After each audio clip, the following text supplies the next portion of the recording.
projet, il revisite la chemise de nuit et la robe de chambre qui sont les pièces phares du vestiaire de nuit, donc rapport avec l'hôtel. Du coup, c'est une robe trapèze et teintée à la teinture glaçon. Et par-dessus, il y a toute plein de chaînes. Et une robe corsetée, intégrée en fait, où je vais construire une armature. On va essayer de la faire aérienne pour vraiment élargir la silhouette vers la droite ou vers la gauche, ça dépendra un peu du moulage. J'ai voulu m'inspirer du lit en fait, de la couette. C'est une robe, une longue robe à bretelles où il y a un travail de broderie comme ça et de smoke. Parce que je sens l'hôtel est très élégant, oui, donc j'ai besoin de faire une robe, c'est très formal et féminin. Et ça, en gros, ça va être comme ça. Mais en plus foncé, je pense. Ça. Et du coup, ouais, comme je t'avais dit, du plus foncé au plus clair. De bas vers en haut. Je me suis inspirée de la danse contemporaine et j'ai repris la chemise et le tailleur. J'ai décidé de le travailler en broderie machine. Ça va être donc le logo. Donc on retrouve justement les formes géométriques comme dans les découpes de ma robe. Alors moi, je suis en train de faire une robe et une espèce de capeline par-dessus la robe, donc c'est en 2 pièces. Par rapport au projet et au drap, j'ai voulu le conserver blanc pour justement un peu mieux retranscrire l'idée de la couette. Donc ça c'est ton projet? Ouais, ça c'est mon projet. Que 2 lignes. Deux lignes, mais 3 lignes, juste garder... Ou alors, on peut faire le moment, regarde. Il y a première couche et deuxième couche. Deuxième, aussi il y a troisième. Voilà, troisième où on ne plisse pas du tout, ou alors simple soleil, parce qu'après il ne faut pas trop mélanger. C'est ça, ouais. Comme l'hôtel est vachement inspiré des années 30 également et a une esthétique assez art déco et que le kimono c'était vraiment quelque chose de très présent dans les années 30. Et en fait, ce logo va petit à petit se déconstruire. En fait, les lignes vont se déconstruire. Plus tu rapproches les plis, plus ça vient cintrer. Et c'est comme ça qu'il y a le volume de la robe dessus. On a reçu un drap et du coup c'est 3 mètres x 3 mètres. Donc au final c'est assez grand sur un projet qui n'est pas très conséquent. En fait c'est intéressant parce que justement c'est contraignant.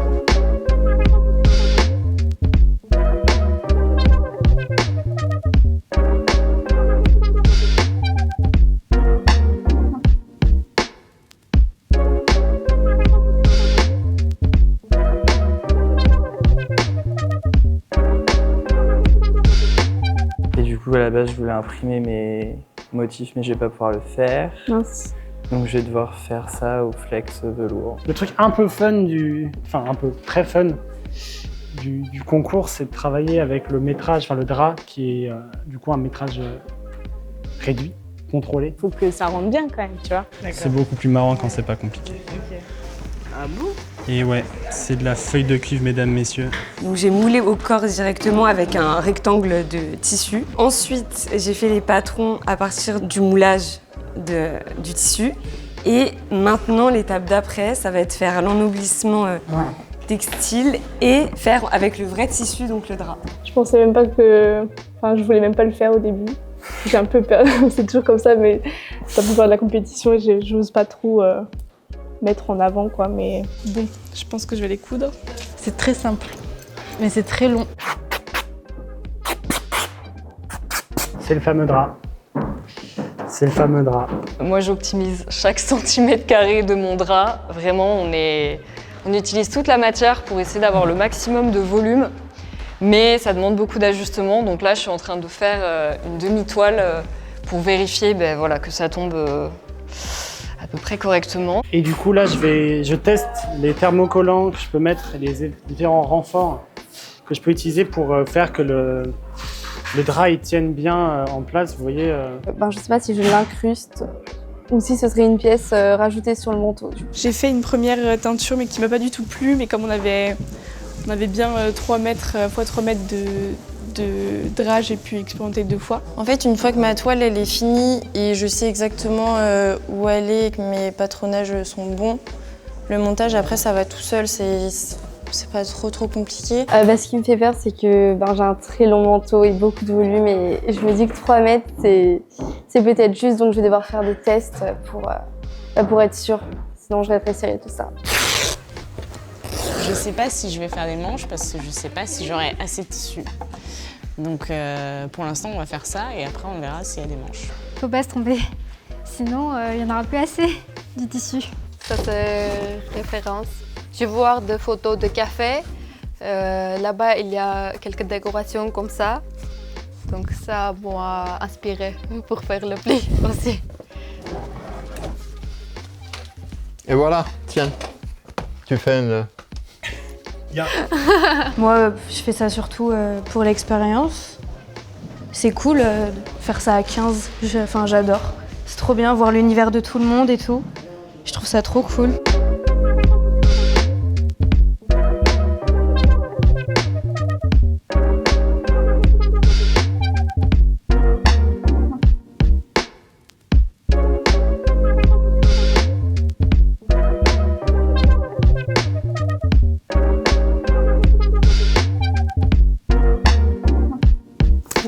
Très bien avancé, là j'ai quasi fini.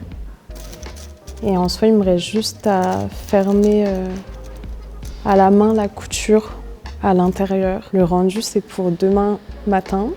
On doit être à 11h30 à l'hôtel pour installer toutes les silhouettes.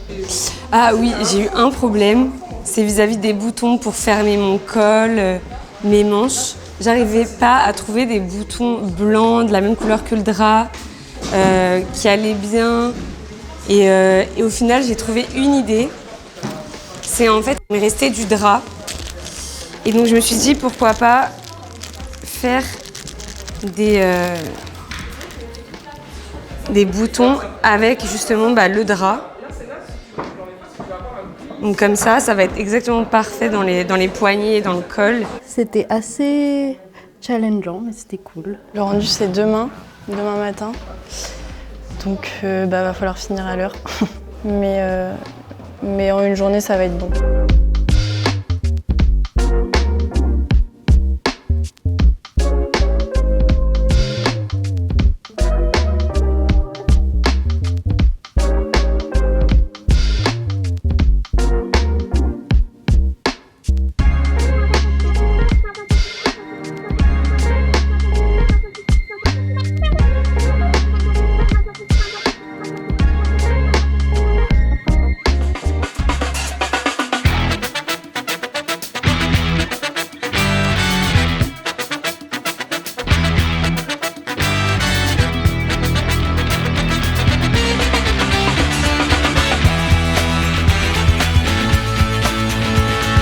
Le premier prix de la mode Evoque Collection est attribué par le jury à Louise Chevillot.